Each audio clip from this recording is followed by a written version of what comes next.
চাওক মই এটাই কথা কৈছোঁ, পৰেশ বৰুৱা আলফা মই নিশ্চিতভাৱে ধৰি ল'ম যে তেওঁলোকে অসমৰ ভালৰ কাৰণে চিন্তা কৰে।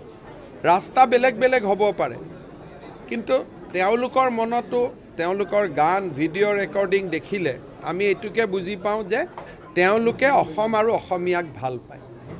যদি মই অসম আৰু অসমীয়াকে ভাল পাওঁ, তেতিয়াহ'লে অসম আৰু অসমীয়াৰ বোম দি পেলাই কি লাভ হ'ব? যদি বোম দিব লাগে বাহিৰত দিম। যদি আৰ্মিৰ কনভয়তে এটেক কৰিব লাগে আমি বেলেগ জেগাত কৰিম। অসমত আমি কিয় কৰিম?